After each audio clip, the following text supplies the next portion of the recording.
Pulsar, which is a relatively new plugin company, have released Smasher, which is an 1176 Revision A blue stripe, all ratio buttons pressed in plugin. And let me tell you, I'm a fan.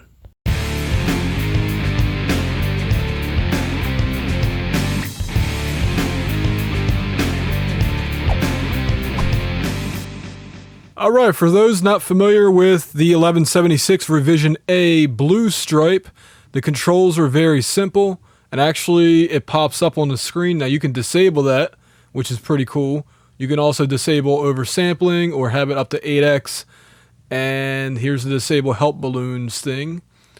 But yeah, so input is tied to the threshold. The threshold is fixed in this compressor, so basically you adjust the input as you adjust the output. Now, I don't know if these controls are... Yes, if you hold shift, the controls are linked, so it makes it very easy to change the controls and get a good sound right off the bat. Bypass is obvious. It disables the compression. And then the other big one is the mix knob over here. This doesn't exist on the vast majority of 1176 hardware / emulations, but here it is, a mix knob, which makes parallel processing a lot easier. So I'm going to start with it at 100%, and also presets are up here, and an undo button, and a redo button, and then Pulsar, by the way, if I didn't say it already, a lot of the developers worked for Slate Digital and I believe Arturia as well.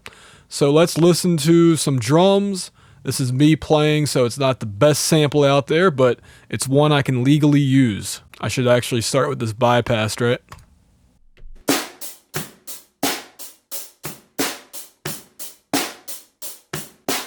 So it's a good recording, it just doesn't have that impact until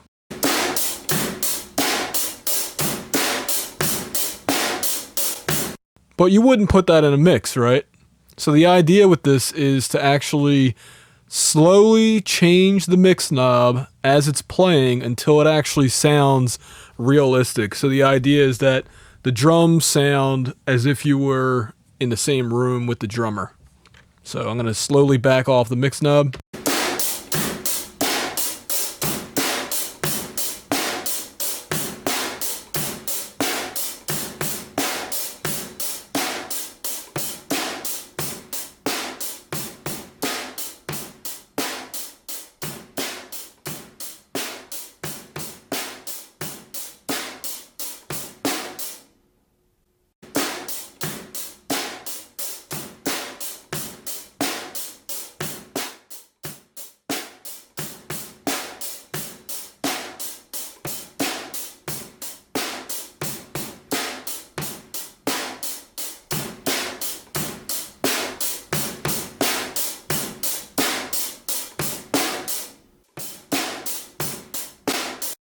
You know, I'm not sure if there's like a transformer circuit going on here, but it seemed like anytime I was adjusting the output on the knob, it was adding it back in. So I don't think I would use the output knob to bring the volume up. By the way, I love that the GUI can be resized all the way from this small for people who are on tiny laptop screens to people who are, I guess it would even be okay on 4K, but not really where it should be. So on a 1080p monitor though, this is nice and big like the real hardware.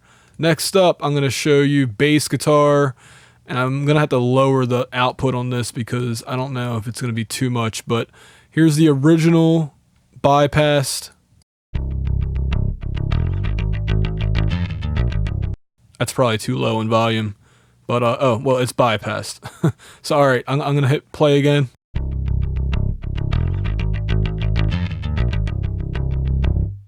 And then here it is with it on.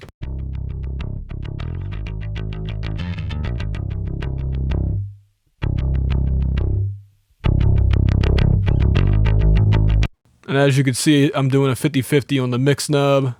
All the way 100%. This is what it sounds like.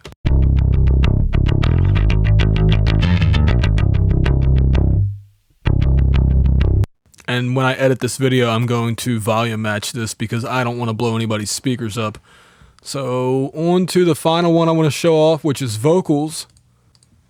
I made the GUI really small on this one just to show you that it doesn't have to be this big, but I like to have it this big, especially in these screen capture videos, because I don't know if you guys are watching this on a 30-inch 1080p monitor or if you're watching it on a little tiny smartphone.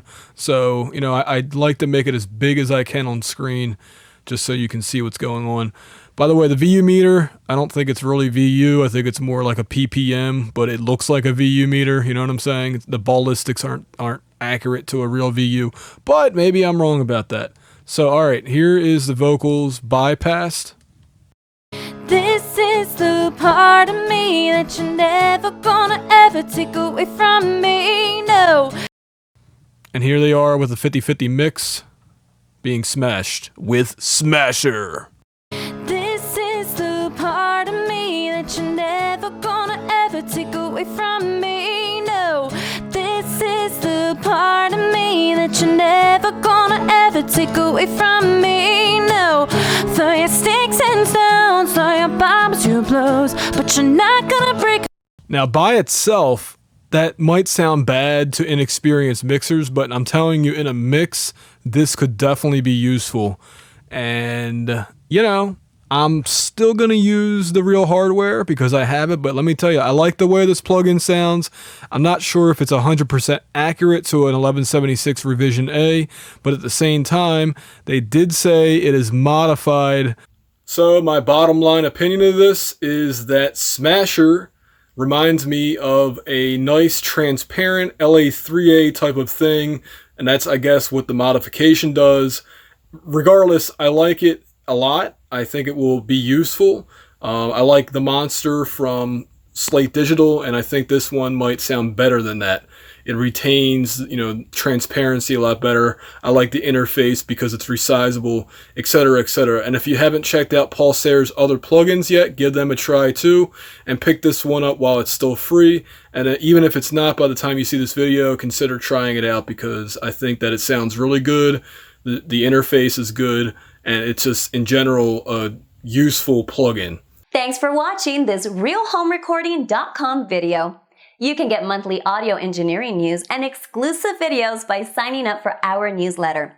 Don't forget to give this video a thumbs up or thumbs down and consider subscribing. Have some questions? Feel free to ask them in the comment section below. Bye!